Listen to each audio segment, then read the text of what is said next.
En primer lugar, ¿para qué sirve el árbitro de emergencia en la Ley de Conciliación de Arbitraje y el reglamento de la Cámara de Comercio Internacional? En segundo lugar, ¿qué tan viable es la figura del árbitro de emergencia en un potencial arbitraje bajo la ley boliviana?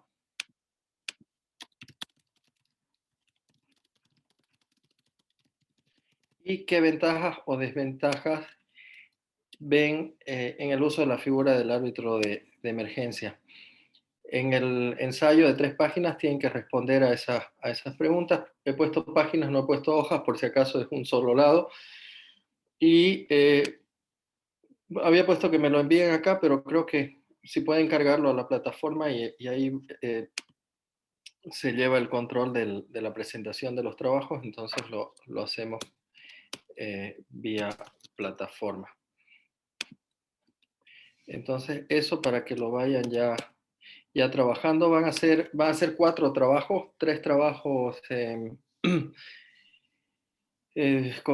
digamos, que vamos a ir haciendo en el transcurso de estas 2 semanas que tenemos, y un trabajo final para hacer como nota final. No tengo todavía la distribución del puntaje, también lo voy a conversar con el doctor Quevedo, y cuando lo tenga se los voy a enviar, por favor. ¿Alguna consulta sobre este primer trabajo?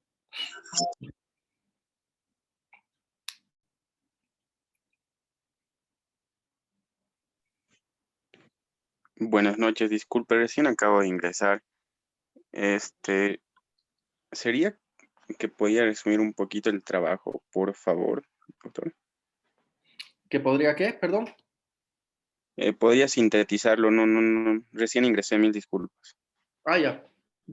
Es un trabajo sobre el árbitro de emergencia. Es un ensayo que tienen que escribir de 3 páginas. Y aquí están el formato: tamaño carta, letra Arial, márgenes normales. Y tienen que tocar en ese ensayo 3 puntos específicos. ¿Para qué sirve bajo la ley boliviana y el reglamento de arbitraje de la CCI? ¿Qué tan viable es la figura del árbitro de emergencia en un arbitraje bajo la ley boliviana? Podrían poner, por ejemplo, cómo lo usarían, si lo pondrían directamente en la cláusula de arbitraje o en el convenio arbitral, o lo usarían, intentarían usarlo en un momento posterior. Y el 3 es qué ventajas o desventajas ven en el uso de la figura del árbitro de emergencia. Entonces, esos 3 elementos en una extensión de 3 páginas, en una extensión máxima de 3 páginas, ¿no? Pero ustedes ven qué tanto escriben.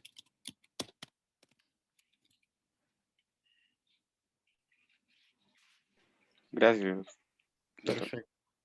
Disculpe, doctor, ¿para cuándo es? Los plazos se los voy a poner en la plataforma, por favor, pero Gracias. pueden ir trabajándolo. Ya se los quería dar para no perder el tiempo. El segundo trabajo va a ser sobre lo que en derecho de arbitraje se llama la teoría del consentimiento implícito, o teorías sobre la extensión de la cláusula arbitral. Son exactamente lo mismo. Eh, Luego les voy a dar los detalles, pero pueden también ir revisando ya sobre ese tema, ¿no? Teoría sobre el consentimiento implícito.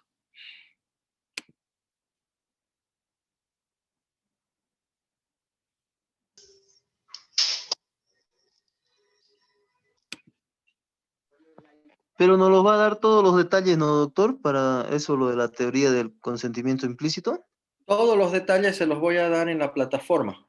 Lo que pasa es que no los he subido, pero yo creo que hasta mañana al mediodía ya lo van a tener en la plataforma todos los trabajos. Nada más se los voy adelantando para que puedan ir ya investigando al respecto.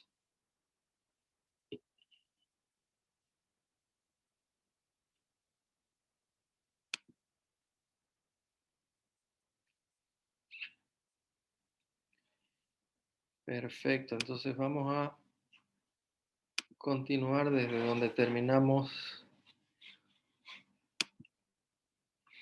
la última clase. Estábamos en contestación a la notificación de arbitraje, ¿no? Si alguien me hace acuerdo, por favor.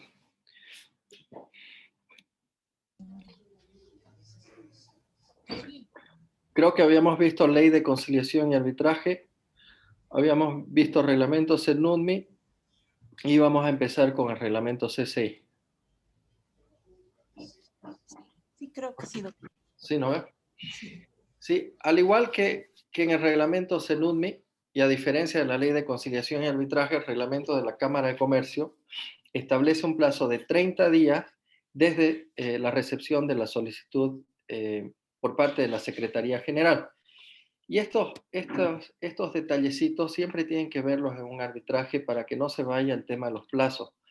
Si bien existe mucha flexibilidad en un arbitraje a efectos de determinar los plazos, una vez que los plazos se cumplen, pasa exactamente lo mismo que en cualquier tema procesal. Los plazos son perentorios y precluye la posibilidad de presentar o realizar la actuación respectiva. Entonces tengan muchísimo cuidado con este tema de los plazos y desde cuándo se empiezan a contabilizar. No es desde que es notificada la contraparte, sino desde el momento de la recepción de la solicitud por parte de la Secretaría, ¿no? Es decir, desde el momento en que la Secretaría envía. Igual que en el reglamento CENUDMI, tienen que tener nombre completo, descripción, dirección, unos comentarios sobre la naturaleza y circunstancias de la controversia, es decir, los hechos que han dado origen a las demandas y los fundamentos, la posición sobre las pretensiones de las demandantes, y de aquí de nuevo, al igual que una solicitud de arbitraje, en una contestación de solicitud de arbitraje no hay que dar mucho detalle, y sobre todo en ese pequeño resumen que van a hacer, los datos, estén muy seguros de los datos que van a incluir. Por eso incluyan pocos, por ahí surgen nuevos datos, surge nueva información ya cuando estén haciendo la contestación a la demanda, para no contradecirse en la contestación a la solicitud. Otro elemento importante es que a diferencia de reglamentos en NUDMI, es que cualquier posibilidad de presentar una demanda reconvencional tiene que ser al momento de la contestación a la solicitud de arbitraje, ¿no? No tienen que desarrollar aquí la demanda reconvencional, pero por lo menos decir que bajo ciertos elementos que ustedes, que ustedes conocen y está en su poder, lo más probable es que presenten una demanda reconvencional. Entonces, esto tienen que hacérselo conocer a la contraparte, porque cuando le entreguen también el expediente procesal al tribunal arbitral, tiene que tomar en cuenta la posibilidad de esa demanda reconvencional para incluirla dentro de los actuados procesales que se van a presentar en el arbitraje.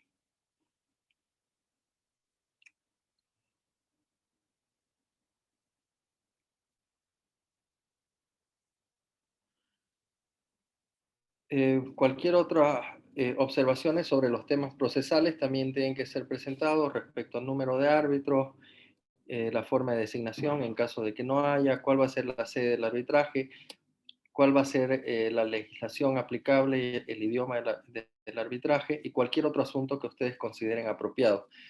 Hay un tema en los temas procesales, que el primero que va a tener la oportunidad de comentar sobre temas procesales va a ser la parte que presenta la solicitud de arbitraje. Entonces, vean ustedes, analicen con mucho cuidado, vean si la propuesta que está haciendo en la contraparte se ajusta a lo que dice el reglamento o se ajusta a cualquier tipo de redacción que pudiese tener la cláusula arbitral, para que ustedes puedan contestar. Y pueden ustedes incluir también en su contestación a la solicitud de arbitraje otros elementos que la contraparte hubiese dejado fuera, ya sea porque olvidó incluirlos o ya sea por una cuestión estratégica, porque no le interesa en ese momento plantearlo todavía en su solicitud de arbitraje. Entonces son elementos que tienen que ver, si bien el tema de fondo tiene que ser muy sucinto, muy corto, sí es importante que pongan con mucho detalle el tema procesal, ¿no? Algo que nosotros acostumbrábamos a hacer, por ejemplo, con el tema procesal, era poner los elementos más importantes en el cuerpo de la contestación a la solicitud de arbitraje, como por ejemplo temas relativos a la solicitud de árbitros, temas relativos a la autoridad nominadora, cuestiones relativas a cuál era la legislación aplicable, que digamos la controversia o el procedimiento arbitral se debía resolver de conformidad con la ley boliviana, el idioma, etcétera, etcétera. Pero como anexo presentábamos ya una propuesta de orden procesal número 1, es decir, una propuesta de calendario procesal donde ya iba con mucho más detalle la forma en que nosotros proponíamos que se resuelva el arbitraje.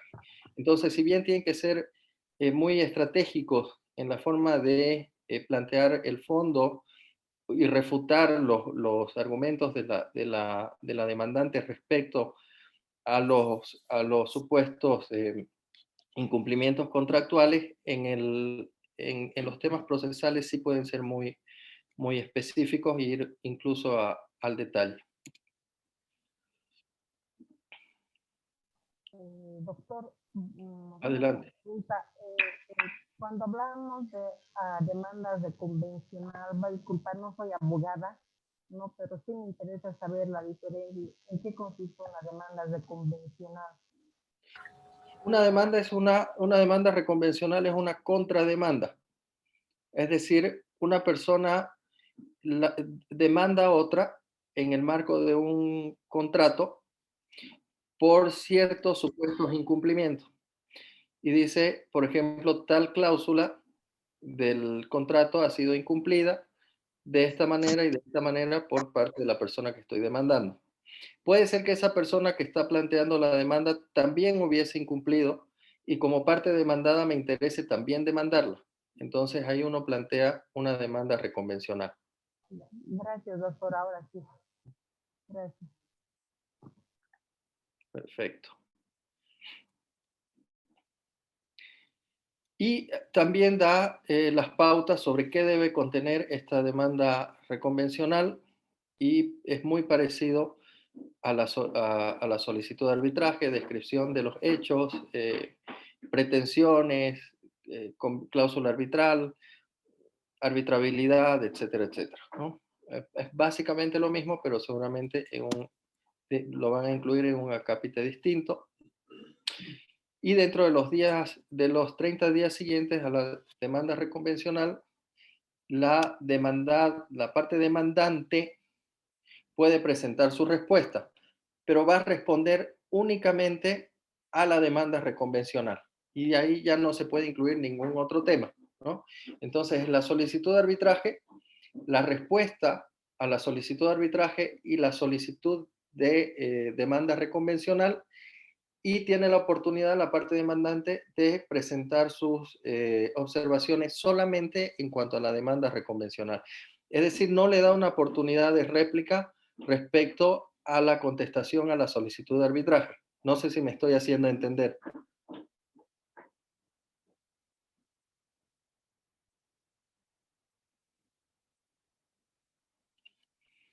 ¿No? Entonces, bajo reglamento CCI, presenta su solicitud de arbitraje.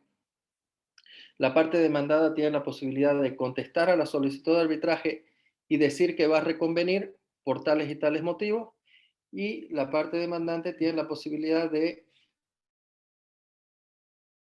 comentarios a ese planteamiento de demanda reconvencional. Entonces siempre, y ese es uno de los elementos básicos, de los presupuestos básicos del arbitraje, yo creo que incluso el litigio, el proceso judicial funcionaría mejor bajo estos parámetros que plantea, por ejemplo, el arbitraje. El derecho a la defensa se plasma particularmente en la igualdad de armas que tienen las partes para absolutamente todas las actuaciones del arbitraje. Igualdad de armas se refiere a ser tratados de la misma manera, no solamente en cuanto a la posibilidad de plantear ciertos recursos dentro del arbitraje, sino también en cuanto a la cantidad de documentos que pueden ser presentados, en cuanto a los tiempos que las partes pueden utilizar para hacer una presentación, una argumentación, y en cuanto a la posibilidad de que ahí donde una parte puede contestar, la otra también. Ahí donde una parte puede em, replicar, la otra también. Y ahí donde una parte puede duplicar, la otra también. Entonces, la igualdad de armas en el arbitraje se da en esa posibilidad de recíproca que tienen todas las partes. Por ejemplo, cuando alguna de las partes olvida incluir un documento de prueba y quiere presentarlo en un momento que ya no es el momento procesalmente adecuado, el tribunal arbitral le pregunta a la otra parte si es que está de acuerdo con que la parte presente ese documento que había olvidado presentar. Y por una cuestión de reciprocidad, muchas veces cuando la contraparte está de acuerdo en que se incluya un documento más, por lo general incluye un documento también, aprovecha la oportunidad para presentar un documento que no había presentado. Entonces siempre la igualdad de armas está reflejada en la posibilidad de que todos tengan la misma oportunidad de presentar su caso. Y por eso es que en esta fase, por ejemplo, si hay una demanda reconvencional, la otra parte va a tener la oportunidad de hacer comentarios única y exclusivamente a los hechos que han sido presentados y a los supuestos incumplimientos en la demanda reconvencional.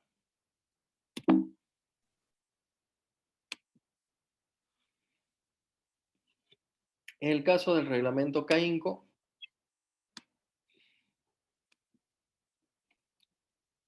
la solicitud de arbitraje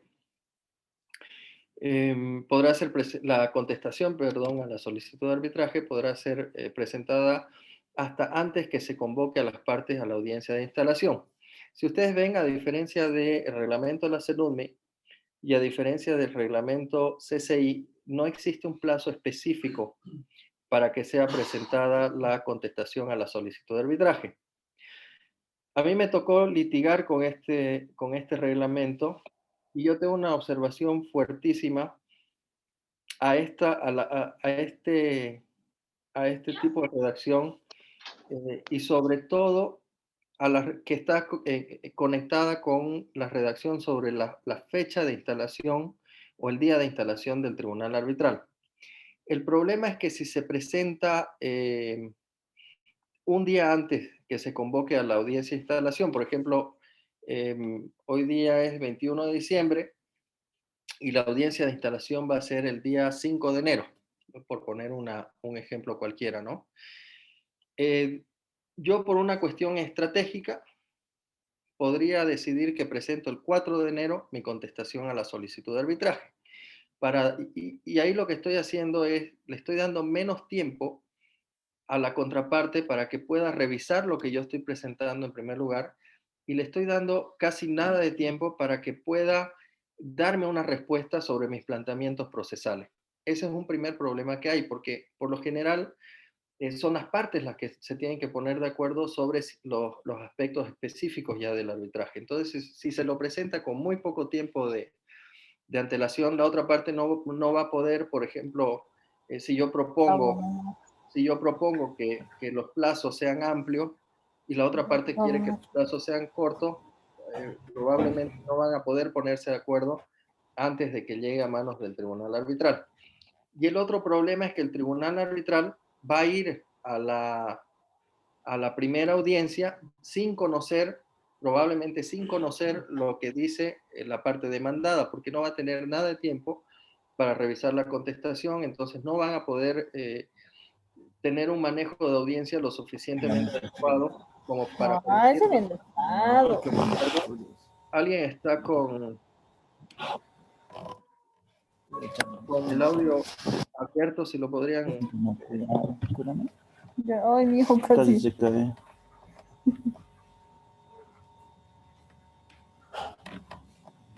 Gina Moscoso está con su... Muchísimas gracias.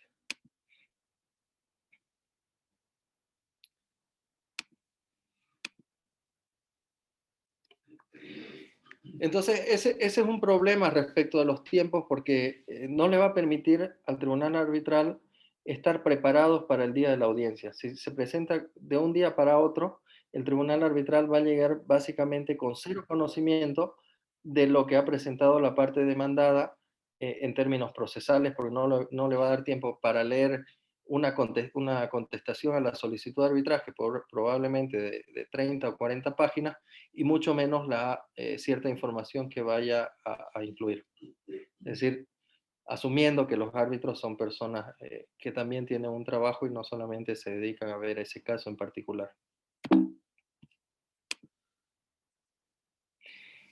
En el caso de la, perdón, y como ustedes ven, en el caso de la CAINCO, al igual que en los otros dos reglamentos de arbitraje, se incluye esta prescripción que dice que la contestación a la solicitud de arbitraje no interrumpe la composición del tribunal arbitral. Es decir, por si acaso alguien decidiera no presentar su contestación a la solicitud de arbitraje creyendo que va a retrasar la constitución del tribunal, en realidad lo único que va a lograr es perder su oportunidad de presentar su reclamo.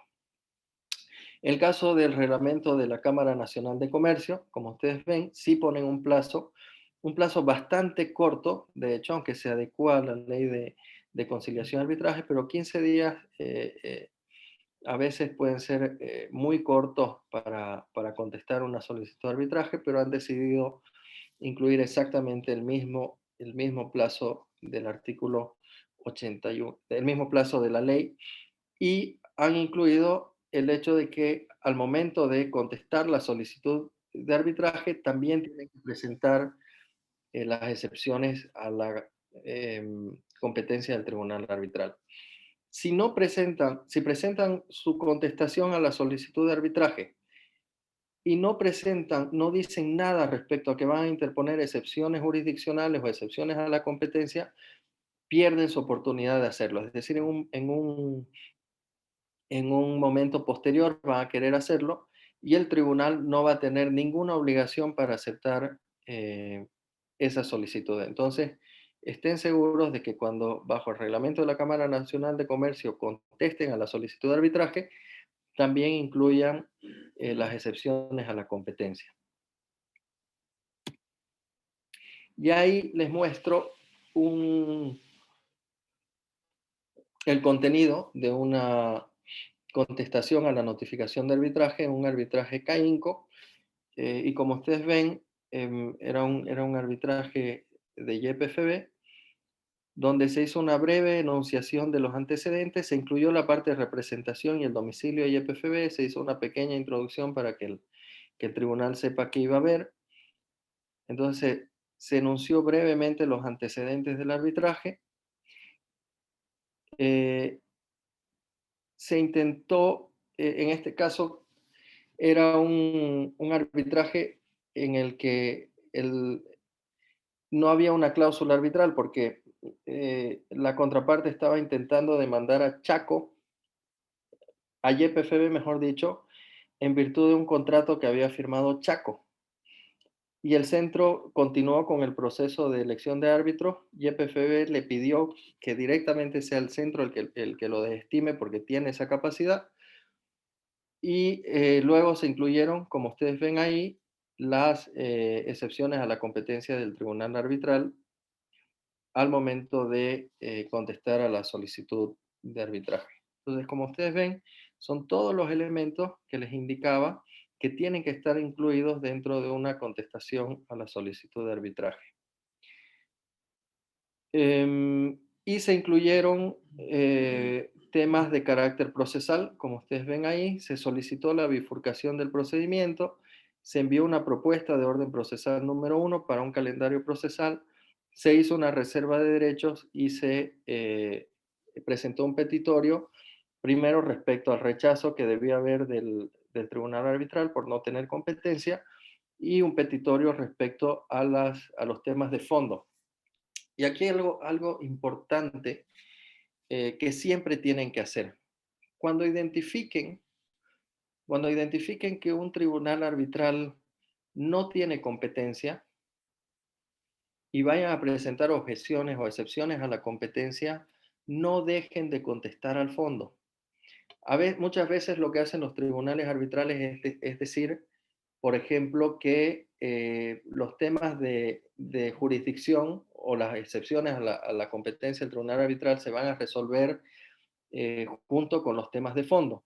Entonces, no se queden, muchas veces los abogados dicen, no vamos a contestar,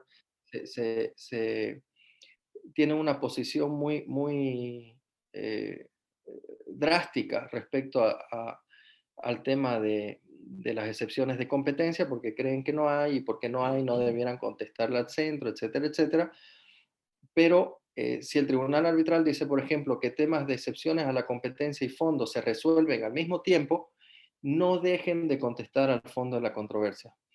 Porque si el tribunal arbitral decide declararse competente, va a resolver también las cuestiones de fondo y las va a resolver sin tener la posición de la contraparte. Entonces tengan siempre esos elementos en mente, porque a diferencia de los procesos judiciales, en los procesos extrajudiciales se cumple exactamente lo que está establecido en los reglamentos de arbitraje y también lo que las partes acuerdan en el marco del calendario procesal. Entonces, nunca dejen de responder al fondo si presentan excepciones a la jurisdicción y si todo lo va a resolver el tribunal arbitral en un mismo laudo. Entonces, contesten a las dos cosas, presenten su documentación. Si tienen mucha confianza en sus excepciones a la competencia, seguramente el tribunal arbitral va a decir que no tiene competencia y lo va a rechazar. Pero en caso de que rechace y ustedes no han presentado su contestación de fondo, el tribunal va a fallar en función de lo que dijo la parte demandante. Entonces, esos elementos, por favor, siempre ténganlos en cuenta. ¿Alguna pregunta, algún comentario hasta aquí?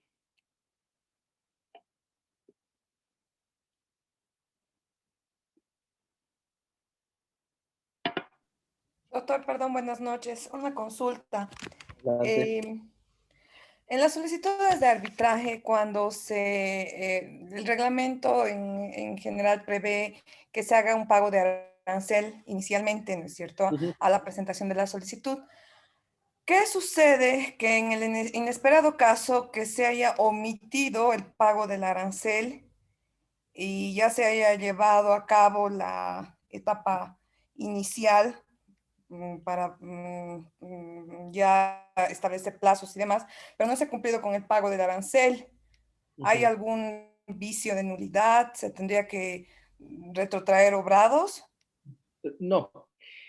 Buenísima la pregunta, porque hemos tenido casos en los que ha pasado justamente eso. A ver, el interés de que el arbitraje siga lo tiene la parte demandante, mejor dicho. El interés de que el arbitraje siga lo tiene la parte demandante.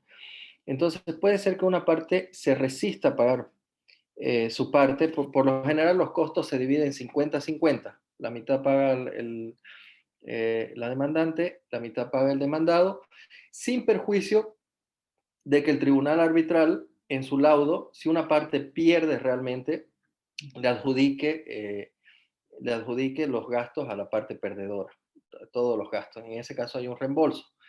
Pero a quien le interesa que el arbitraje prosiga es a la parte demandante.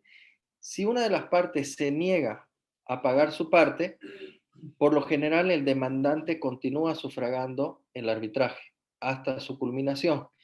Y si la parte que se negó a pagar los gastos del arbitraje pierde rotundamente, el tribunal arbitral va a ser bastante duro con esa parte por haberse negado a pagar los costos del arbitraje. Nunca hay que clavarse al tribunal arbitral en contra. Eso es lo peor que puede hacer una parte. Tiene que evaluar realmente si ve justicia en su caso, si está siendo indebidamente llevado a un tribunal arbitral, si no existe cláusula arbitral, si no pactó, si se están inventando alguna teoría que no existe para llevarla a esa parte del arbitraje. Entonces a lo mejor ahí se puede evaluar y decir, señores, miren, yo no voy a pagar en tanto el tribunal arbitral no diga si soy una parte o no dentro de este arbitraje. Lo que nosotros hicimos, por ejemplo, en un arbitraje en el que se sacó al Estado boliviano, de hecho, el arbitraje fue decirles lo siguiente: miren, nosotros creemos que no somos parte de este arbitraje y por lo tanto no vamos a pagar las tasas ni los aranceles del Centro de Conciliación y Arbitraje, hasta que el tribunal arbitral tome una decisión sobre el tema de competencia. Si en su laudo de jurisdicción el tribunal arbitral dice que somos una parte, entonces vamos a pagar, vamos a cumplir con nuestras obligaciones y a partir de ahí vamos a seguir pagando. Entonces es una cuestión también de estrategia. A veces puede ser que la parte demandante vea que después de leer la contestación a la solicitud de arbitraje, vea que no le va a ir muy bien y decida no continuar pagando. Entonces el tribunal lo que va a hacer, el centro en realidad lo que va a hacer es decirle a las partes, señores, si no han pagado, no podemos continuar. No hay que olvidar de que el arbitraje es una justicia, pero es una justicia privada y es una justicia pagada. Y ese hecho también tiene que tienen que servir para que el tribunal arbitral esté constantemente ocupándose del caso, ¿no? Lo que les decía en una clase anterior, había muchas veces los tribunales arbitrales que les tocaba conocer casos donde estábamos nosotros, o pasa en cualquier arbitraje, despachaban sus decisiones sábados o a las 10 de la noche, dependiendo de la urgencia, las despachaban rápido para que continúe el arbitraje y no haya ninguna dilación, ¿no? Entonces, eso es lo que pasa cuando alguien no paga.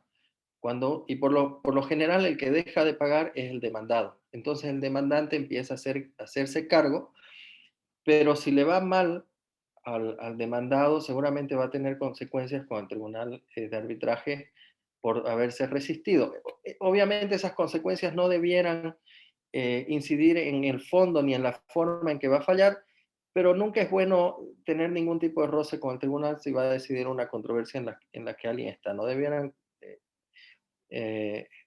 resolver de acuerdo a los hechos y al derecho, pero seguramente cuando toque ya ver el tema de costas, ahí sí van a aplicar el hecho de que alguien van a ver el hecho de que alguien se hubiese resistido, ¿no?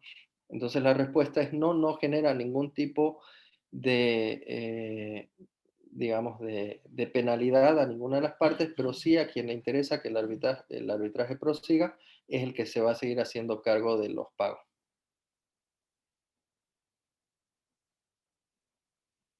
¿Está claro hasta aquí? Gracias, doctor. Perfecto. Ahora vamos a ver un tema que es bastante divertido, que es el tema de la designación de árbitros. Le he puesto ahí que es el ejercicio más cercano a la psicología que podrá ejercitar un abogado, porque realmente decidir quién va a ser el árbitro es un tema importantísimo para el resultado, el potencial resultado que pudiese tener una controversia, ¿no? Es importante que cuando estén en busca de un árbitro, revisen las listas de árbitros de las instituciones administradoras, vean quiénes son todos los árbitros que hay en esa institución y vean si existe alguna posibilidad también de incluir una persona que no necesariamente sea un árbitro de la institución. Esos son elementos importantes. Escojan una persona imparcial, pero no escojan una persona cercana a ustedes, ni que sea amiga de ustedes, ni que sea amiga de alguna de las partes. En ese marco de imparcialidad, es permitido, es lícito, que antes de elegir a un árbitro lo puedan contactar directamente los abogados al árbitro para conversar con él. No es bueno que lo contacten las partes. Ustedes como asesores legales, como abogados, como versados en derecho, sí pueden llamar a una persona que creen que podría hacerse cargo, que podría ser coárbitro o el árbitro de parte designado por, por su cliente, por la persona que ustedes están representando, y conversar con esa persona y decirle que le van a someter lo van a elegir o designar como coárbitro en un caso específico.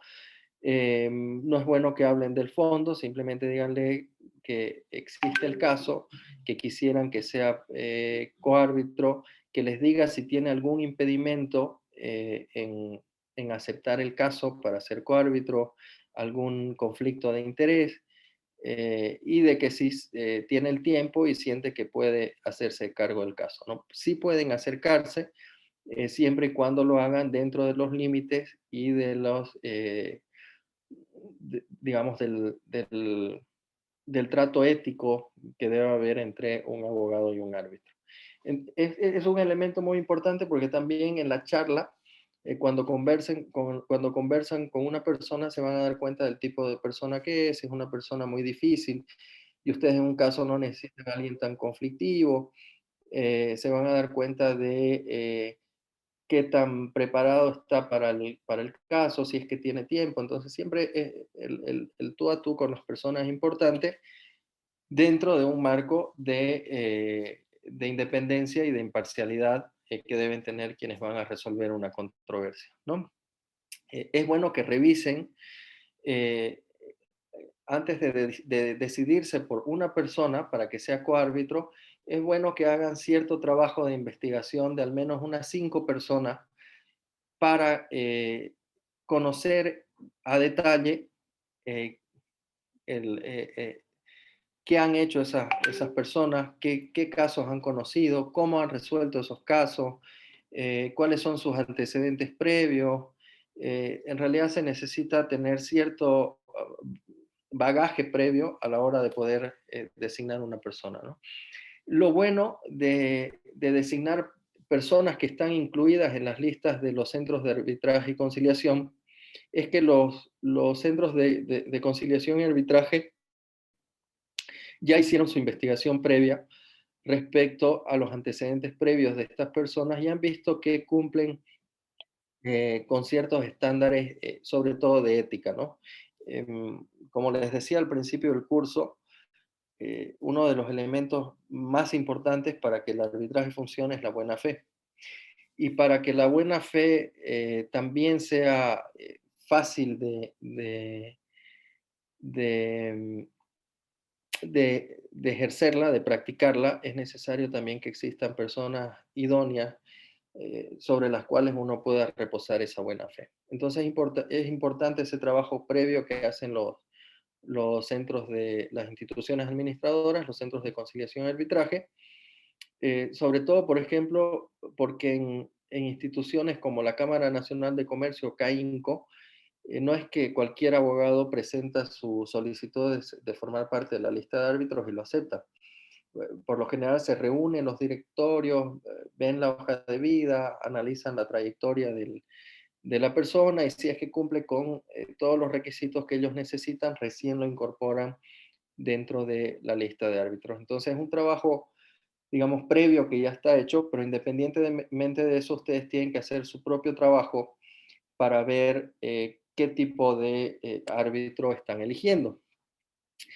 Y ahí les pongo un ejemplo que pasa muchísimo en el arbitraje de inversiones, por ejemplo, en el que existen árbitros progresistas y en el que existen árbitros conservadores. Están divididos casi en dos estos árbitros que se dedican al arbitraje de inversiones. Están los que tienen una mayor cantidad de fallos pro inversionistas, pro privados, y hay otros árbitros que tienen otra cantidad de laudos que han sido, digamos, muy proclives a la posición de los estados respecto a ciertos elementos como soberanía, como temas de orden público, etcétera, etcétera. Entonces siempre se hacía ese trabajo de ver exactamente quiénes podían ser potenciales árbitros em, en este tipo de arbitraje. Incluso quienes designaban a estos árbitros, ¿no? Habían árbitros que eran muy utilizados por contrapartes privadas y habían árbitros que eran muy utilizados por contrapartes estatales. Entonces hay que analizar, hay que revisar, hay que hacer un buen trabajo de revisión previo a la designación de un árbitro.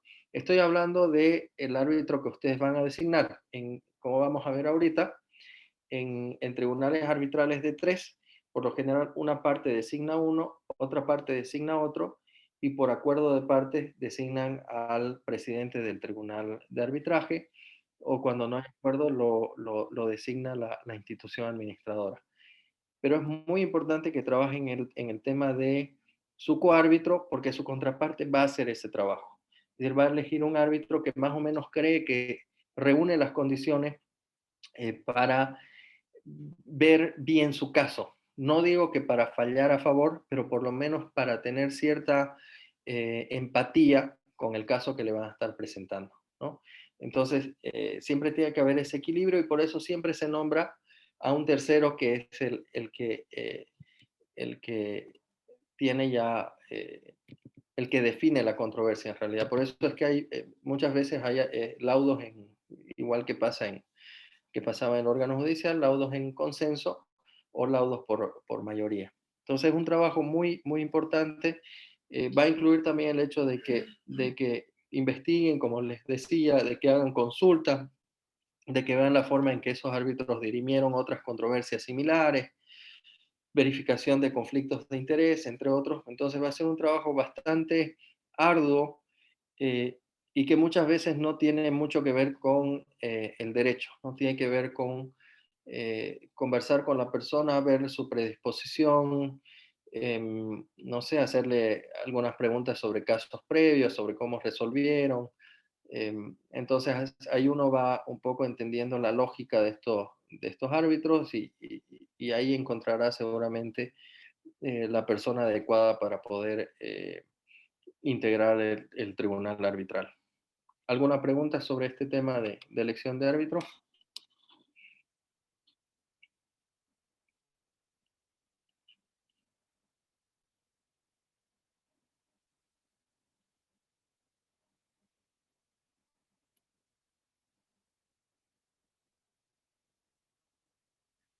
Si no hay ninguna pregunta, nos vemos en 10 minutos, por favor.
Bueno, continuaremos con el tema de los árbitros. Entonces, esos son los elementos esenciales que hay que ver para la designación de un árbitro. Existen ciertos requisitos mínimos que están establecidos en la Ley de Conciliación y Arbitraje, que están ahí, pero todo va a depender de nuevo de lo que las partes crean más conveniente. En la cláusula arbitral, las partes, por ejemplo, podrían convenir de que no sean necesariamente árbitros que estén en las listas de los centros de conciliación y arbitraje, y que sean árbitros que las partes puedan elegir libremente de acuerdo a la complejidad de la controversia. Por ejemplo, si se trata de una controversia en materia de construcción o en materia de asfalto o en materia de, no sé, aeronáutica o alguna materia muy específica, las partes sí pueden ponerse de acuerdo para designar personas que tengan la competencia para resolver ese tipo de especificidades que requiere la controversia. Como les decía, las diferentes instituciones administradoras tienen sus propias listas. Ahí les muestro, por ejemplo, la CAINCO, el Centro de Conciliación y Arbitraje Comercial de la CAINCO, tiene su propia lista de árbitros. Ahí ustedes ven, está el doctor Aguirre de primero. Entonces tiene una serie de personas que con cierta trayectoria y con cierta experiencia en materia arbitral para poder formar parte de su lista de árbitros. Lo mismo pasa, por ejemplo, con la Corte Permanente de Arbitraje, donde tienen la lista de los miembros de la Corte, que son personas que los estados designan por un periodo de tiempo determinado, y forman una lista que las partes en una controversia pueden utilizar para nombrar como árbitro. Y la propia Corte Permanente de Arbitraje, incluso tiene una lista que hace de todas estas personas que ellos tienen quiénes son los más experimentados, por ejemplo, en ver temas de arbitraje comercial o ver temas de arbitraje de inversiones. Entonces, cuando le toca actuar como autoridad nominadora al secretario general de la Corte Permanente de Arbitraje, lo hace con estas listas ya de especialistas que tiene preelaboradas. La autoridad nominadora o autoridad designadora, dependiendo cómo la nomine o la denomine, mejor dicho, el reglamento específico, es una persona que las partes eligen de mutuo acuerdo o que el propio reglamento de arbitraje establece que actúe en esa calidad. Es la persona que va a actuar cuando no exista acuerdo entre las partes respecto a un potencial árbitro, o una de las partes se resista a designar un árbitro. Por ejemplo, en un tribunal arbitral compuesto por 3 personas, en la que cada parte elige un árbitro, si hay una parte que se resiste a designar a su árbitro en el tiempo establecido, si no lo designa, por ejemplo, la contraparte tiene 10 días para designar su árbitro y no lo hace, vencido ese plazo, la autoridad nominadora tiene la autoridad o la potestad para poder elegir el árbitro que no ha sido elegido por la parte que se está resistiendo. En el caso de un árbitro único o en el caso del tercer árbitro, es decir, del árbitro que va a actuar como presidente del tribunal arbitral, también la autoridad nominadora tiene autoridad para designar en caso de que las partes no puedan ponerse de acuerdo respecto de ese árbitro. Entonces son las dos situaciones en las que la autoridad nominadora elige. Muchas veces se designa también a la autoridad nominadora para elegir una autoridad nominadora. Es decir, a veces las partes no quieren que sea la Secretaría General de la CSI o que sea la Secretaría General de la CPA o el director general del centro de la CAINCO o el director general de la Cámara Nacional de Comercio, y las partes le dan la potestad a esas instituciones para que elijan un tercero que actúe como autoridad nominadora y no sean necesariamente ellos. Entonces, dependiendo de qué es lo que las partes decidan o qué es lo que las partes quieran hacer al respecto, es que se va a elegir una autoridad nominadora o una autoridad nominadora de la autoridad nominadora. Parece un trabalenguas, pero no son temas que no pasen, más bien son temas muy comunes en los diferentes arbitrajes.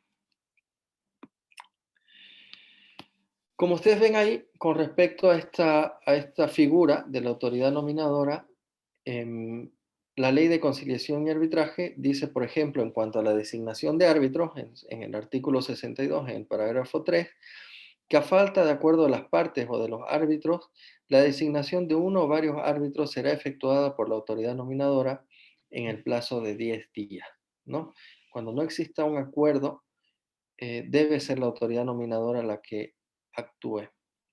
El artículo 64 dice que las partes podrán acordar la designación de una autoridad nominadora con facultades para designar o sustituir árbitros.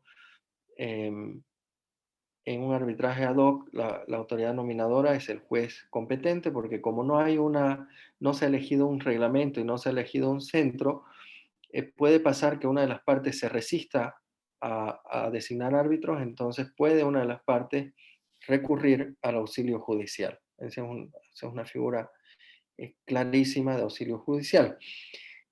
Otro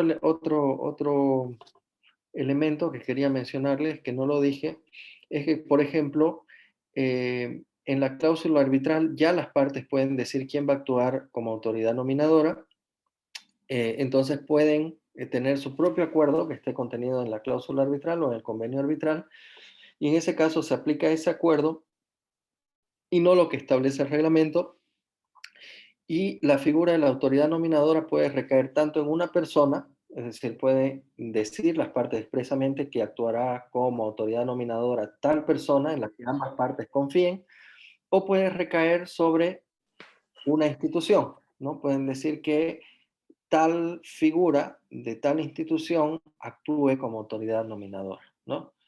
No sé, el gerente de tal institución, el secretario de tal institución. Entonces pueden hacerlo con carácter institucional o pueden hacerlo con carácter personal. Ese es un elemento clave que tienen que tenerlo en cuenta, de que si está ya establecido en la cláusula arbitral o en el convenio arbitral, se aplica lo que dice la cláusula del convenio con preferencia a lo que establece el reglamento o incluso la ley de conciliación y arbitraje. Adelante.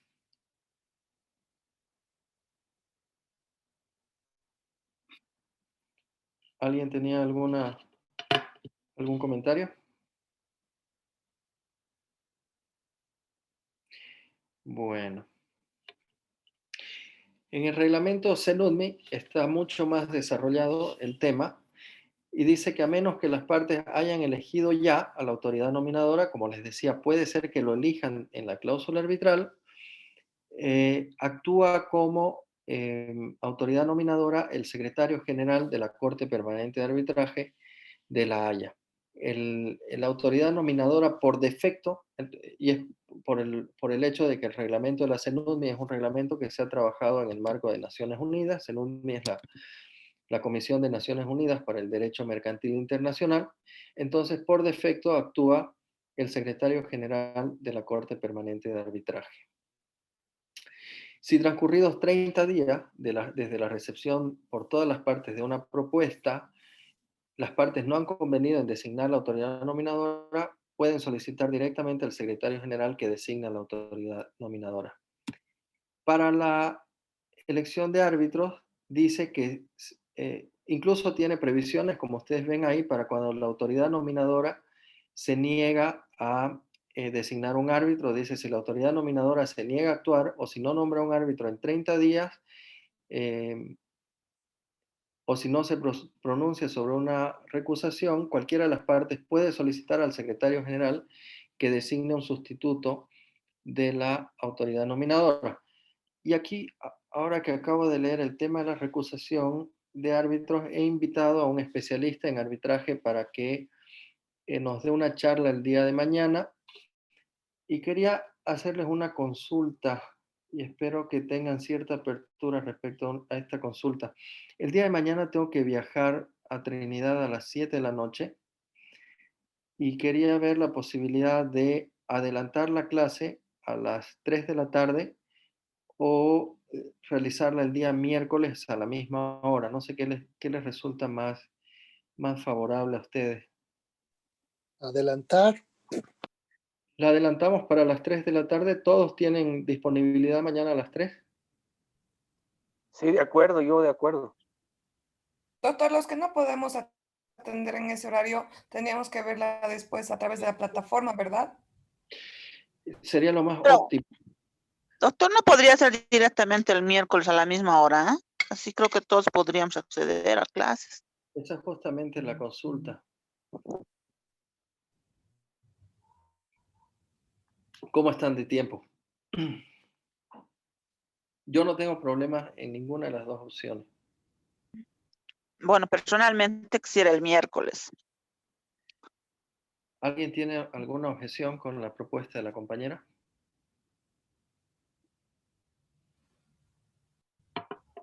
Doctor, en la realidad lo que pasa es que la mayoría de los compañeros, por el horario laboral, no alcanzamos a llegar a las 3 Claro.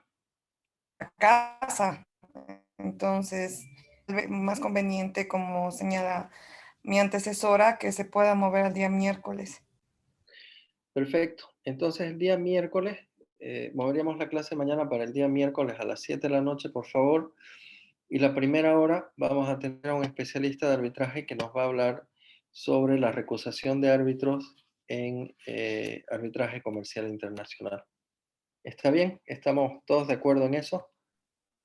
Perfecto, perfecto. doctor. Entonces, mañana no se pasa, pero sí el miércoles, ¿no El ve? miércoles estaríamos trasladando la clase de mañana al día miércoles, de 7 a 9.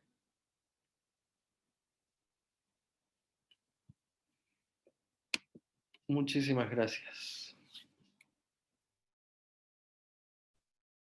Gracias, doctor.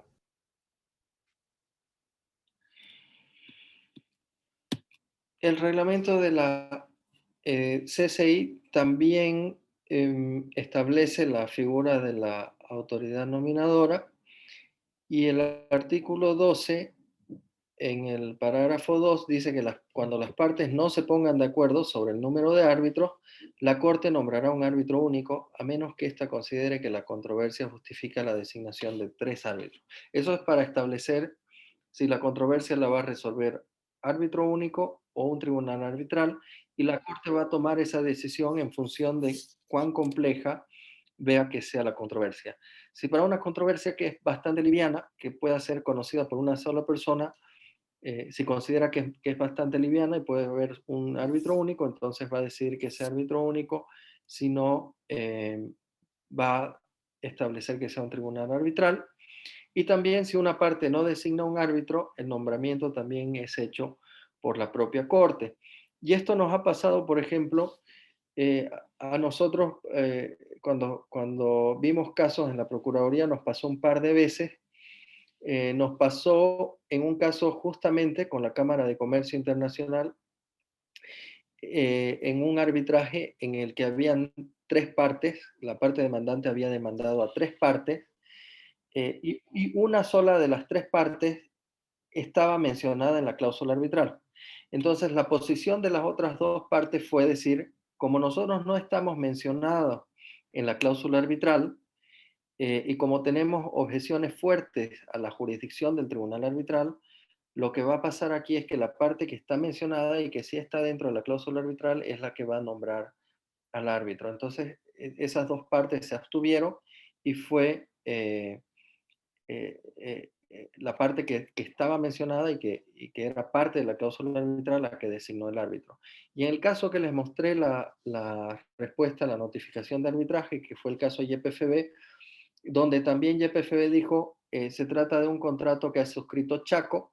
Chaco no es parte de esta controversia y es quien debiera designar al árbitro. Por lo tanto, YPFB no va a nombrar un árbitro en este caso, pero le pide al centro, al Centro de Conciliación y Arbitraje, la CAINCO, que si designa un árbitro, por favor tenga estas características, es decir, que sea un árbitro que conozca derecho administrativo, sea un árbitro que tenga cierta experiencia con empresas públicas, etcétera, etcétera. Entonces una situación similar a la que plantea el reglamento de la CCI, que también lo plantea el reglamento de la CAINCO, en el que la parte que había sido demandada decidió no designar árbitro porque no era parte de la cláusula arbitral.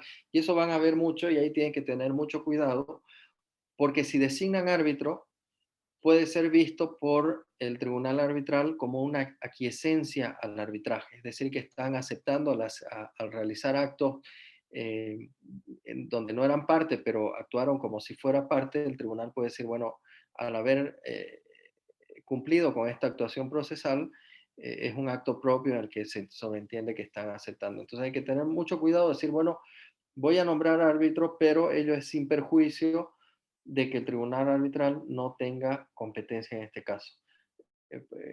Siempre las salvedades nunca están de más, ¿no? Siempre hay que plantearlas, decirlas e incluirlas en todo lo que se haga para que no se sobreentienda nada e incluso puedan presentar algún tipo de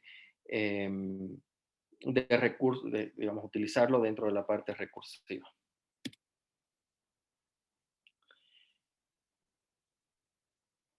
Como ustedes ven ahí, si una parte se abstiene de designar un árbitro, el nombramiento es hecho por la Corte. Por lo general dice la Corte, pero quien actúa es el secretario general de la Corte de Arbitraje Internacional de la Cámara de Comercio Internacional. En el caso de la CAINCO, dice que si no hay acuerdo de partes en cuanto al procedimiento de designación, tratándose de árbitro único, a solicitud de la otra parte o de la dirección ejecutiva, será nombrado por el Consejo Técnico, que es la autoridad nominadora a efectos de la Ley 708. Entonces, como ven ahí, cada institución de administración de arbitraje tiene la forma de quién va a ser su autoridad nominadora, y eso responde básicamente a la estructura interna que tiene cada centro, ¿no? En este caso, la CAINCO tiene una dirección ejecutiva y un director ejecutivo, como es el secretario ejecutivo de la CPA o de la Cámara de Comercio Internacional, y tiene un consejo técnico. Cuando les comentaba sobre quién elegía, por ejemplo, quién decidía si algún abogado puede o no ser parte de la lista de árbitros, en el caso de la CAINCO, quien toma todas esas decisiones y está por encima incluso de la dirección ejecutiva, es el consejo técnico, ¿no?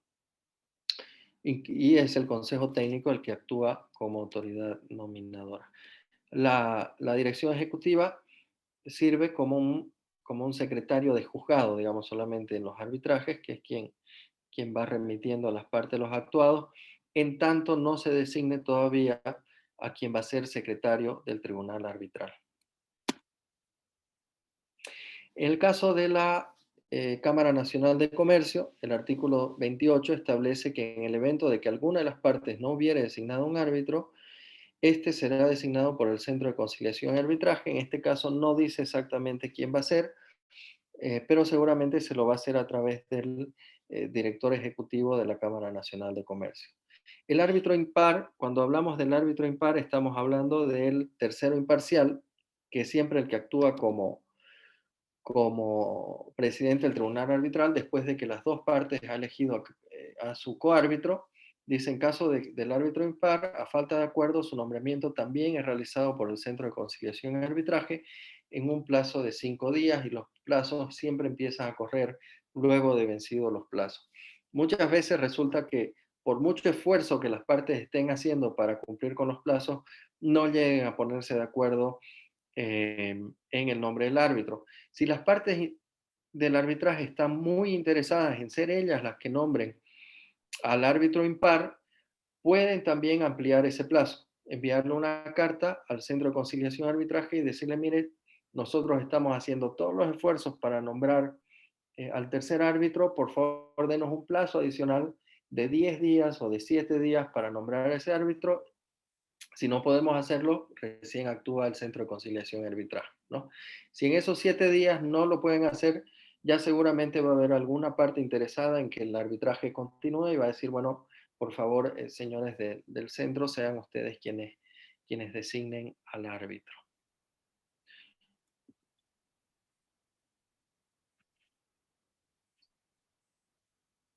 Y ahí también, cuando una de las partes omite en designar su árbitro, lo hace el Centro de Conciliación y Arbitraje. Creo que con todos estos casos que nos dan los reglamentos, hemos cubierto lo más importante en cuanto a cuándo actúa una autoridad nominadora en los arbitrajes, ¿no? Particularmente se utiliza cuando una parte se resiste a nombrar su árbitro y cuando no hay acuerdo para el nombramiento del árbitro único o para el nombramiento del tercero imparcial. Siempre es bueno que las cláusulas de arbitraje o los convenios de arbitraje, la cláusula arbitral o el convenio arbitral, establezcan en cierta medida la forma de constitución del tribunal arbitral. Sobre todo cuando es árbitro único, que se pueda decir directamente, porque el problema cuando se tiene que designar árbitro es que ya las partes están en una controversia y probablemente los canales de comunicación sean muy estrechos, que las partes solamente estén hablando a través de sus abogados, y si son buenos abogados les van a recomendar a las partes que conversen entre sí, pero por lo general van a haber abogados que van a intentar, digamos, influenciar en su cliente de que no hable, de que no converse, de que es malo, etcétera, etcétera, lo que más bien es malo para el procedimiento arbitral o para la resolución de la controversia, pero siempre hay que ponerse en el peor escenario y es bueno que en la cláusula arbitral ya se diga, cuando es árbitro único, se diga exactamente eso, que la controversia va a ser resuelta por árbitro único y que se diga que la designación del árbitro único la realizará directamente el centro a donde se someta la controversia. Y en el caso de tribunales arbitrales, que se diga de que cada parte designará su árbitro o que se diga o que se vaya incluso con un poco de mayor detalle, ¿no? De que una de las partes, después de que la parte demandante nombre su árbitro, tenga 10 días para nombrar su árbitro y que entre ambos árbitros nombren un tercero o que sea la institución administradora la que actúe como autoridad nominadora. Esa práctica es buena porque permite, en primer lugar, que no hayan dilaciones y permite que no existan retrasos innecesarios y que las partes no se enfrasquen en discusiones que a lo mejor no van a poder resolver. Cuando está claro en el contrato, en la cláusula de solución de controversias, en la cláusula arbitral, la forma de constitución del tribunal y los plazos, siempre es mucho más fácil incluso para la institución administradora para manejar ese conflicto, ¿no? Lo peor que pueden hacer, y esto va como consejo, es dejar que se judicialice y que se pida, por ejemplo, a un juez que sea el que designe un árbitro, porque los jueces, por lo general, tienen cierta antipatía hacia el arbitraje porque creen que les está quitando su función, y eso en realidad no es cierto. Lo que está haciendo más bien el sistema de arbitraje es aliviar la pesada carga que ya tienen que tiene el órgano judicial y que vea el arbitraje desde una óptica netamente judicial. Entonces es mejor que sea lo suficientemente clara la cláusula arbitral para que después no entre en una lógica judicial de que designó el árbitro, pero yo apelo a la designación y apelo a la apelación, entonces se va a convertir en una espiral sin fin y lo que se quiere del arbitraje es que sea expedito. Si no quieren que sea expedita la solución de la controversia, no incluyan cláusula de solución de controversias con arbitraje y déjenlo para tribunales. Pero si realmente quieren que las personas a quienes están asesorando tengan la posibilidad de recurrir a una instancia eficiente, ahí sí incluyan una cláusula arbitral, ¿no? Entonces, eso es lo mejor que pueden hacer ya regularlo en la cláusula arbitral el tema de designación de árbitro. La Cámara Nacional de Comercio ha implementado un sistema aleatorio de selección de árbitros. No tengo la menor idea cómo funciona, pero sí hay ciertas metodologías de selección de árbitros que utilizan las autoridades nominadoras que se las voy a mostrar en unas diapositivas más adelante. Como ustedes ven, las controversias pueden ser resueltas mediante árbitro único o mediante un tribunal arbitral. En los tribunales arbitrales hay 2 coárbitros. Cada uno de estos coárbitros, la regla en todos los reglamentos de arbitraje es que cada parte elija un coárbitro y entre los coárbitros o una autoridad nominadora elija al presidente o al tercero impar, quien va a ser, digamos, la figura más relevante dentro del tribunal, porque es el presidente y porque va a ser el que incline la balanza hacia uno u otro lado. No es recomendable que dejen en manos de las partes la elección del tercero impar o del árbitro único, porque van a terminar utilizando a la autoridad nominadora finalmente, ¿no? Las partes, cuando ya están en una lógica de litigio, es muy difícil que se pongan de acuerdo, sobre todo sobre estos temas que son tan fundamentales o elementales en la resolución de cualquier tipo de controversia. Y como les decía, existen ciertas metodologías, ciertas modalidades para elegir a los árbitros o a los tribunales arbitrales.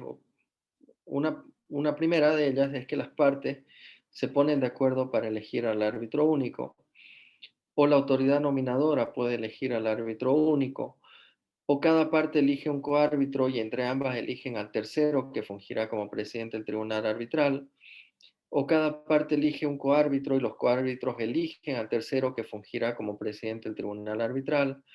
Cada parte elige un coárbitro y la autoridad nominadora elige al tercero que fungirá como presidente del tribunal arbitral, u otras modalidades conforme sea aceptado por las partes o establecido en la ley de conciliación y arbitraje.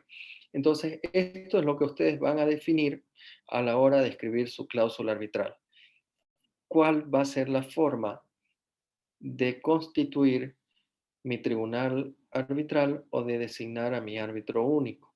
Pónganse siempre en el peor escenario y en un escenario en el que es muy difícil que las partes puedan ponerse de acuerdo al respecto.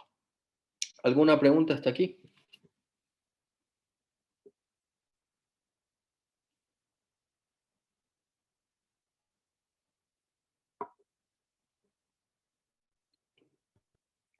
Ninguna. Continuamos entonces.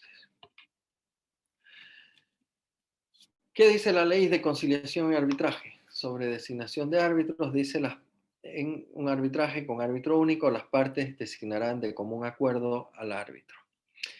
Y en un acuerdo de 3 árbitros, dice, salvo acuerdo de partes, en los arbitrajes con 3 o más árbitros, cada parte designa a un número igual de árbitros en el plazo de 10 días desde la última notificación con la contestación y luego elige la otra parte. Y con respecto al tercero impar, dice que salvo acuerdo de partes, la presidencia del tribunal la ejerce el árbitro designado por los árbitros y a falta de acuerdo es la autoridad nominadora. Entonces, por defecto, en el caso de la ley de conciliación y arbitraje, si solamente se ha reglamentado o se ha regulado cómo va a elegir cada parte su coárbitro, por defecto, en el marco de la ley de conciliación y arbitraje, son los árbitros designados por las partes quienes van a designar al tercero. Que es una salida bastante sabia, porque a veces porque los árbitros no actúan, a pesar de que son designados por las partes, no actúan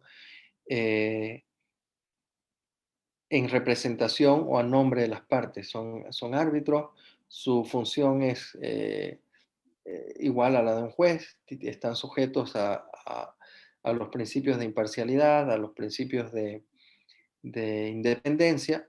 Entonces los árbitros, como están alejados de la controversia, no están parcializados respecto a las partes y son independientes de ellas, pueden elegir un tercer árbitro con mucho más serenidad y pueden elegir incluso un árbitro, un árbitro impar, que ellos conozcan y con quien estén de acuerdo que dirija el arbitraje, y eso puede facilitar mucho la forma en que se va a llevar adelante el procedimiento. Entonces la ley de conciliación y arbitraje eligió esa figura, y no hay que olvidar que la ley de conciliación y arbitraje, si bien tiene mucho contenido propio, mucho contenido, digamos, adecuado a lo que es la Constitución y la ley boliviana y las prácticas locales, está inspirada en la ley modelo de la CENUDMI sobre arbitraje. Entonces, incluye esa figura, que es una figura muy utilizada por los reglamentos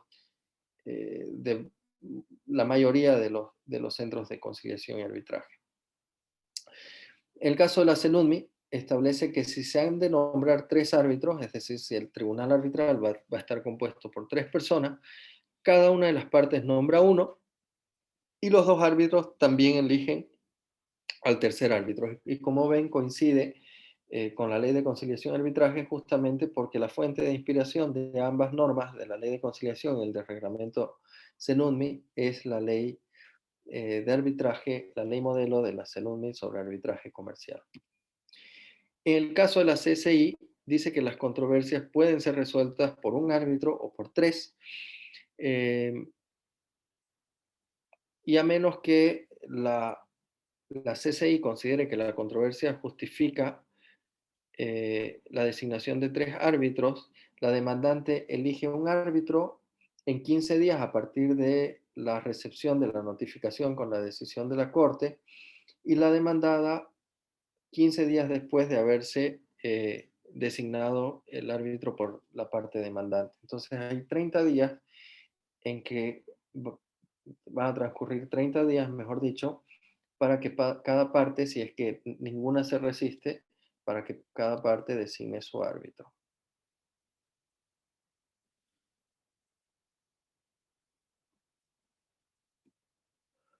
En el caso de la CAINCO, dice que el arbitraje estará a cargo de árbitros que integren la nómina oficial de los árbitros habilitados del Centro de Conciliación y Arbitraje de la CAINCO. Y es perfectamente posible que las partes decidan modificar esto en la cláusula arbitral, pero tienen que definirlo expresamente en la cláusula arbitral. Podrían decir, por ejemplo, que cualquier controversia que surja de un contrato se va a resolver ante el Centro de Conciliación y Arbitraje Comercial de la CAINCO, pero que las partes pueden elegir árbitros que no necesariamente sean o formen parte de la nómina oficial de árbitros de esa institución. Creo que esto lo hace la CAINCO por un tema de confianza, porque sabe que las personas que integran su lista son personas idóneas y lo suficientemente versadas en arbitraje comercial como para emitir laudos o como para dirigir procedimientos arbitrales de una manera adecuada, o como para emitir laudos que después no vayan a ser declarados nulos por la autoridad competente, ¿no? Entonces, este es un tema que cuida mucho la CAINCO, y por eso le da prioridad a que se resuelvan las controversias con personas que integran su lista oficial de árbitros. Y como ustedes ven ahí, este artículo es justamente el que le da la potestad a las partes a poder modificar ciertas disposiciones del reglamento. Dice, la conformación del tribunal se efectuará cumpliendo el convenio arbitral, la cláusula compromisoria o el mecanismo de designación de árbitros al que las partes arriben de común acuerdo. Principio de autonomía de la voluntad de las partes. Todo lo que las partes acuerden es lo que finalmente se tiene que cumplir, obviamente siempre que eso no signifique vulnerar el orden público. La persona que no es abogada, por favor, cuando tenga alguna duda, no dude en interrumpirme y preguntarme, porque estos temas son bastante legalistas y a veces, si tiene algún comentario, también por favor, siéntase libre de hacerlo.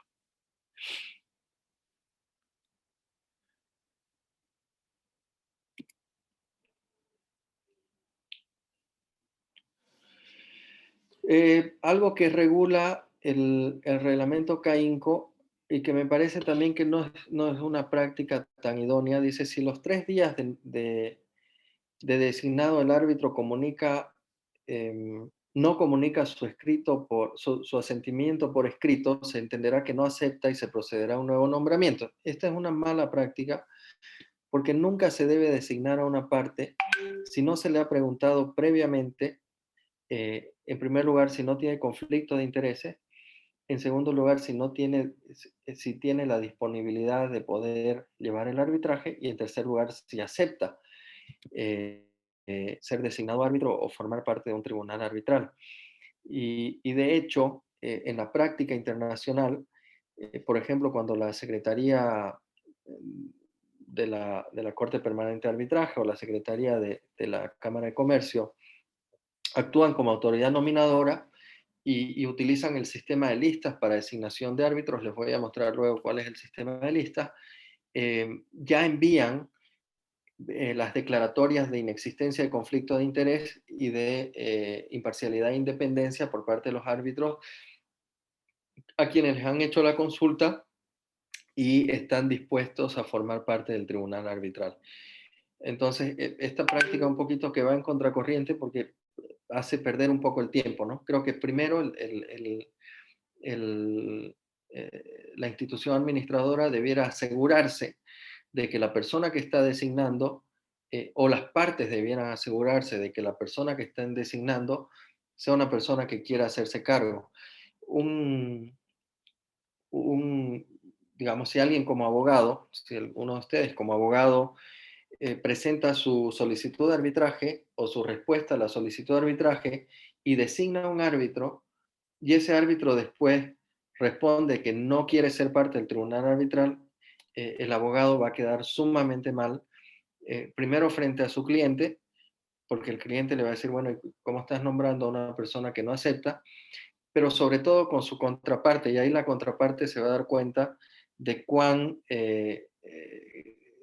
digamos, de cuánta experiencia tiene la persona que está al frente en materia de arbitraje.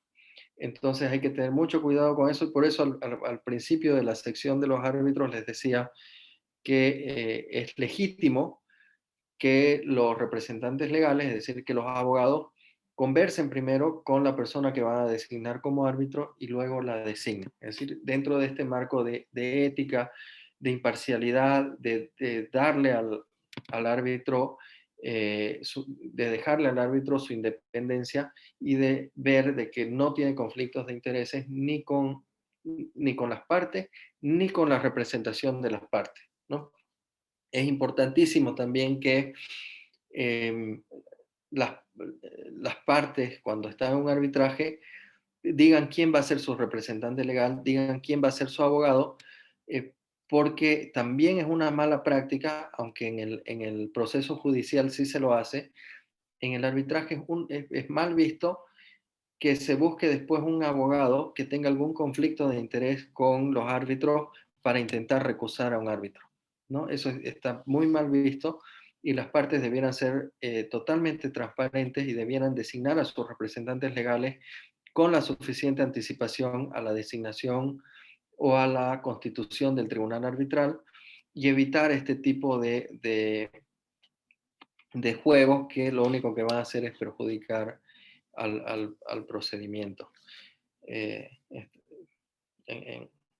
la jerga boliviana, este tipo de pequeñas chicanas, ¿no? De intentar generar ahí algún tipo de malestar dentro del procedimiento. Y en cuanto a la Cámara Nacional de Comercio, también dice que las partes determinan libremente el número de árbitros que necesariamente deberá ser impar. libremente hace referencia al principio de autonomía de la voluntad de las partes. Si no se fija de común acuerdo, por defecto siempre va a ser de 3 árbitros.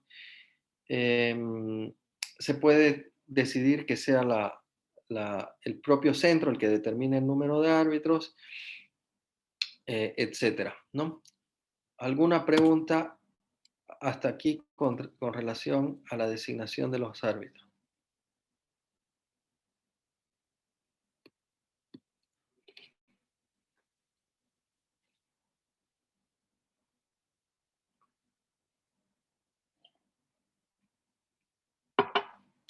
¿Ninguna pregunta?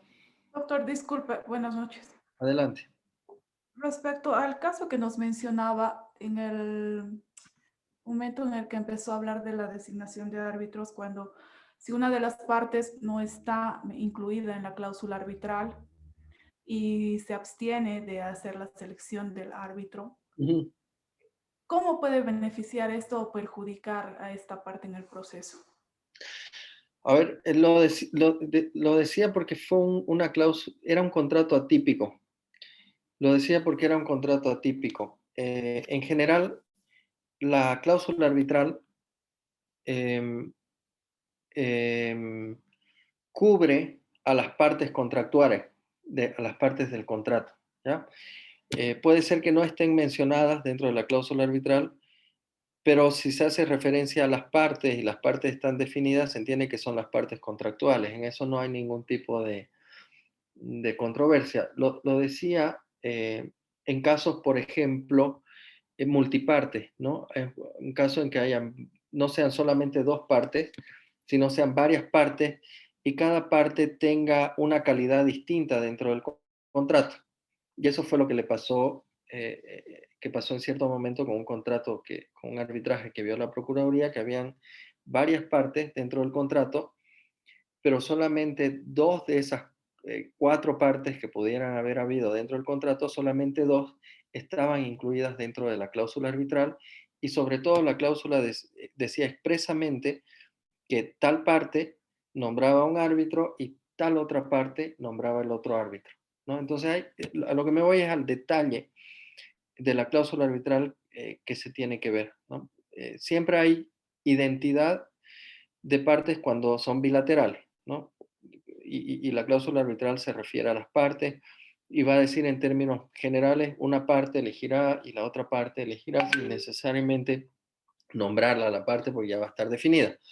Pero cuando hay estas cláusulas atípicas, cuando es multiparte, se tiene que ver exactamente quiénes son los que deben designar el árbitro. Y el otro caso, el otro ejemplo que les ponía, era cuando se intenta jalar a un tercero que no es parte ni siquiera del contrato, que fue lo que le pasó, por ejemplo, a YPFB, que se lo intentaba llevar a un arbitraje comercial en base a un contrato que había firmado Chaco. Y tanto Chaco es una empresa, bueno, aunque es una empresa que ya pasó a manos del Estado, su tipología es una sociedad anónima, pero es una empresa con su propia personalidad jurídica y asume sus propias obligaciones. El hecho de que YPFB sea el día de hoy, por ejemplo, la entidad matriz, no hace que Chaco desaparezca como persona jurídica. Entonces, YPF es una persona distinta de Chaco y si no es parte del contrato no tiene por qué estar sujeto a la cláusula arbitral. Y ahí entro de nuevo al tema del consentimiento. Las partes que no consientan en arbitrar no pueden ser llevadas a arbitraje. No sé si eso contesta la pregunta. Sí, doctor, muchas gracias. Perfecto.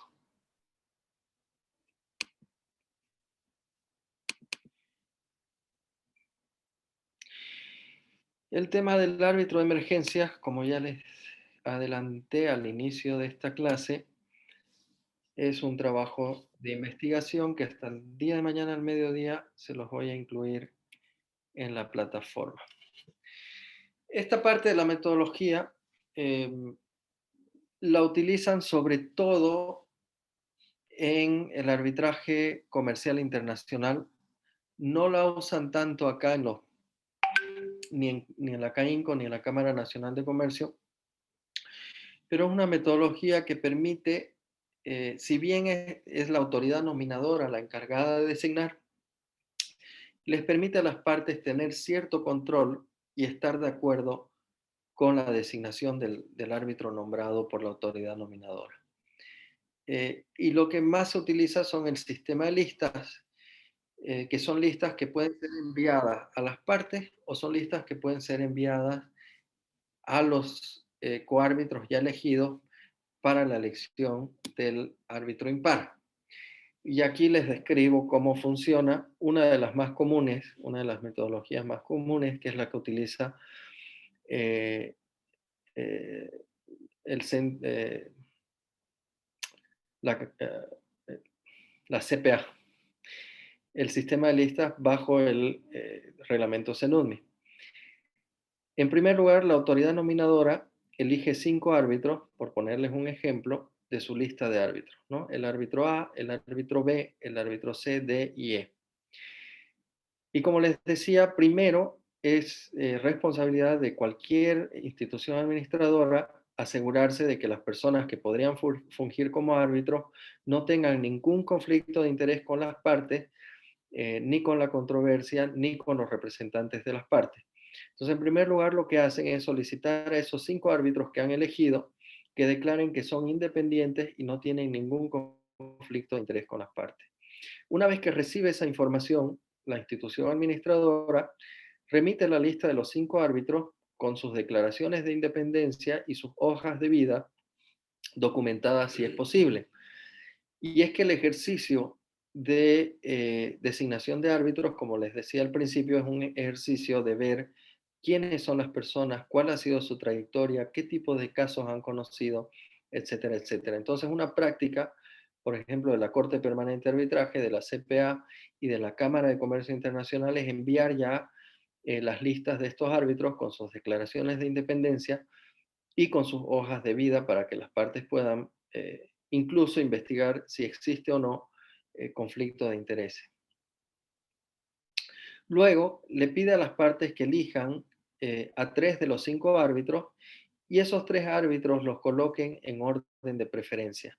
Si existe alguna coincidencia en la elección de los árbitros, que es lo más probable, y de acuerdo a la orden de prelación, entonces la autoridad nominadora va a elegir a ese árbitro respecto del que existe coincidencia en que debiera asumir la presidencia del tribunal arbitral. Y ahí ustedes ven, por ejemplo, que una parte eligió a los árbitros A, B, I, y la contraparte eligió a los árbitros C, D y B.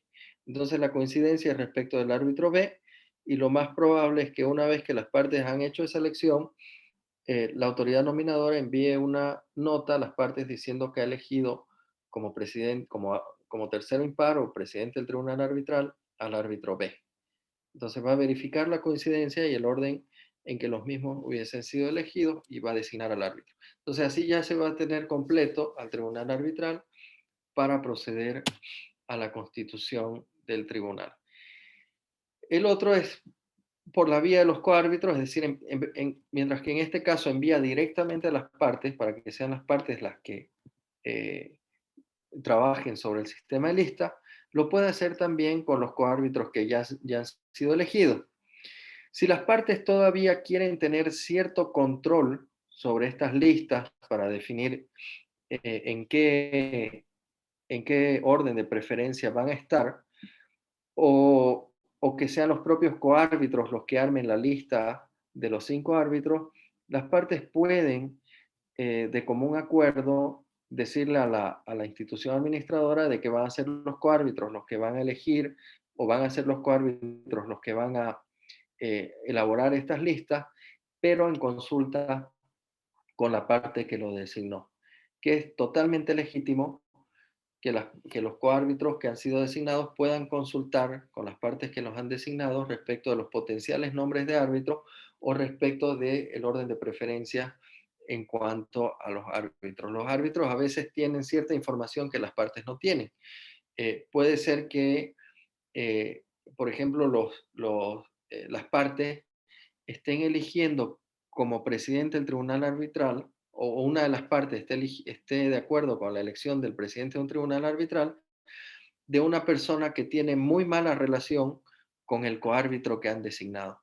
Entonces, a veces también es bastante útil proceder a este sistema de listas a través de los coárbitros que han sido designados por las partes. ¿Alguna pregunta sobre este sistema de listas?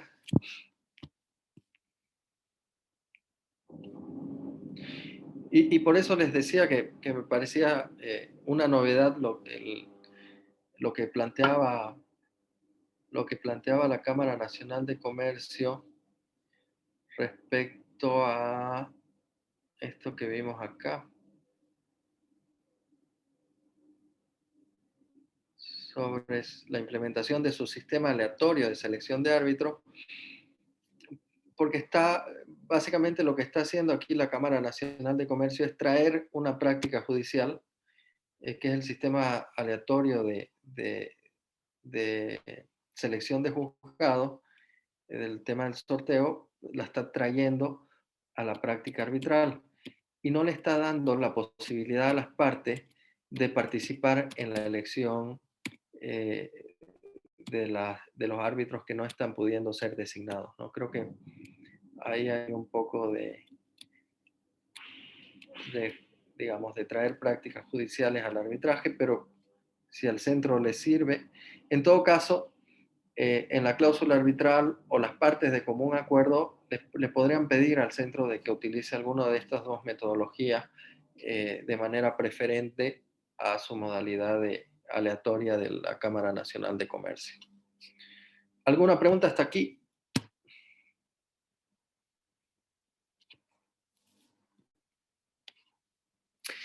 Aquí les quiero mostrar un caso real sobre cómo se aplican estos sistemas de listas. Y ahí tienen, por ejemplo, una carta en un caso. Está firmada por el señor Martin Doe, aunque ahí no se ve su nombre, y dice, la Corte Permanente de Arbitraje está en capacidad de circular una nueva lista a las partes. Así, sírvanse, por favor, encontrar adjunta una lista que contiene 11 nombres posibles de árbitros presidentes. Se solicita a cada parte que devuelva la lista a la CPA solamente, es decir, sin copiar a la otra parte de los coárbitros, a más tardar en tal fecha. Luego de haber suprimido un máximo de 5 nombres, esta es una lista más larga de 11, que le merecen objeción, y enumerado los nombres restantes de la lista en el orden de su preferencia. Este es un ejemplo clásico de cómo la Corte Permanente de Arbitraje utiliza el sistema de listas para elección de árbitros. Y ahí les voy a mostrar la forma en que envía lista de posibles árbitros presidentes de conformidad con el reglamento. Ahí el segundo párrafo es importante también respecto a esta práctica porque dice, se adjunta para información de las partes los currícula vitae de los candidatos y sus respectivas declaraciones de imparcialidad e independencia. Asimismo, se adjuntan las declaraciones adicionales del señor Derains, el profesor Grebler, el señor Giudice y el profesor Tanzi, revelando ciertos hechos a los que desean llamar la atención de las partes. Entonces, como ustedes ven, no hay que dejar nunca cuestiones al azar, hay que asegurarse de que las partes que se van a recomendar o proponer como potenciales árbitros hayan declarado su imparcialidad o independencia o declaren, como ustedes ven ahí, algún tema adicional que podría ser de interés de las partes, es decir, algún temita que les podría hacer ruido a las partes respecto de que ellos sean los árbitros. Y como ustedes ven ahí, envían las listas de árbitros en orden alfabético, con la nacionalidad y sus datos rápidos de contacto, y ahí es donde se van tachando las personas con las que no se está de acuerdo, se las van tachando, y los demás árbitros se los van poniendo en orden de preferencia, y estas son las listas que luego la institución administradora cruza los nombres para ver si hay algún tipo de coincidencia. Y esto lo hace como ustedes ven aquí, al parecer esta era una segunda vez, dice una nueva lista de partes, es decir, si en la primera vez no se logra designar un árbitro, lo va a volver a hacer y lo va a volver a hacer hasta que se pueda constituir el tribunal arbitral. Y con eso, señores, hemos concluido la clase del día de hoy. ¿Alguna pregunta hasta aquí?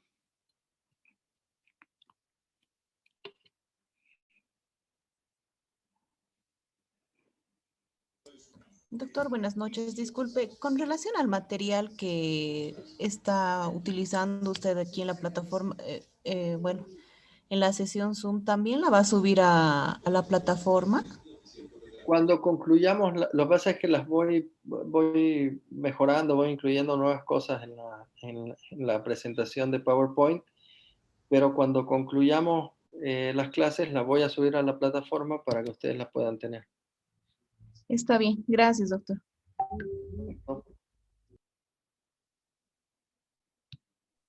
Buenas noches, doctor. Hasta el miércoles.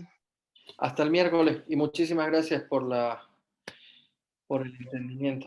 Que estén bien. Buenas Hasta luego, noches. doctor. Doctor, Buenas noches, doctor. Gracias. Chao, chao.